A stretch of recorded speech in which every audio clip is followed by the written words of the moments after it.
വയനാട് മാനന്തവാടിയിൽ ആദിവാസി യുവാവിനെ റോഡിലൂടെ വലിച്ചിഴച്ച് ക്രൂരമർദ്ദനം. പയ്യമ്പള്ളി സ്വദേശി മാതനെയാണ് ഒരു സംഘം വിനോദസഞ്ചാരികൾ ആക്രമിച്ചത്. സംഭവത്തിൽ പോലീസ് വധശ്രമത്തിന് കേസെടുത്തു.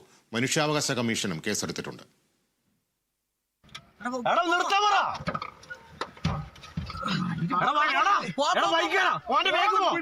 പയ്യമ്പള്ളി കൂടൽക്കടവിൽ ചെക്ക് ഡാം കാണാനെത്തിയ വിനോദസഞ്ചാരികളുടെ രണ്ട് സംഘങ്ങൾ തമ്മിലുണ്ടായ തർക്കമാണ് സംഭവത്തിലേക്ക് നയിച്ചത്. തർക്കം രൂക്ഷമാകുന്നുവെന്ന് കണ്ട് സംഘങ്ങളെ പിന്തിരിപ്പിക്കാൻ നാട്ടുകാർക്കൊപ്പം മാതനുമുണ്ടായിരുന്നു. സംഘർഷത്തിൽ കല്ലുമായി ആക്രമിക്കാനൊരുങ്ങിയ യുവാവിനെ തടഞ്ഞപ്പോഴാണ് മാതനെ കാറിലിരുന്നവർ റോഡിലൂടെ വലിച്ചിഴച്ചത്. മാനന്തവാടി പുൽപ്പള്ളി റോഡിലൂടെ 1/2 കിലോമീറ്ററോളം മാതനെ കാറിലിരുന്നവർ വലിച്ചിഴച്ചുവെന്നാണ് ദൃക്സാക്ഷികളുടെ വാക്കുകൾ.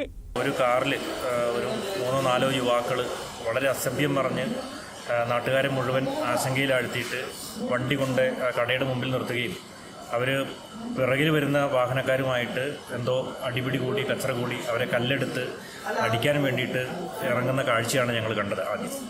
അപ്പോൾ ഇത് തടയാൻ വേണ്ടിയിട്ട് ശ്രമിച്ച ഒരു ആദിവാസിയായിട്ടുള്ള മാതൻ എന്ന് പറയുന്ന ആളെ വണ്ടിയിലേക്ക് ഉന്തിക്കൊണ്ടുപോവുകയും വണ്ടിയിലേക്ക് ഡോറിലേക്ക് കൈ ഉള്ളിലേക്ക് പിടിച്ച് ഒരു 1/2 കിലോമീറ്ററോളം ദൂരത്തിൽ ടാറ്റ റോട്ടിൽ കൂടി അതിവേഗത്തിൽ വലിച്ചു കൊണ്ടുപോയി. അദ്ദേഹം ഇപ്പോൾ മാനന്തവാടി മെഡിക്കൽ കോളേജിൽ ചികിത്സയിലാണ്.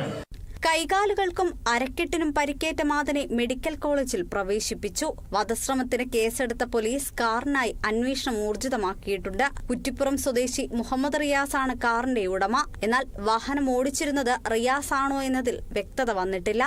Kerala vision news, Wayanad.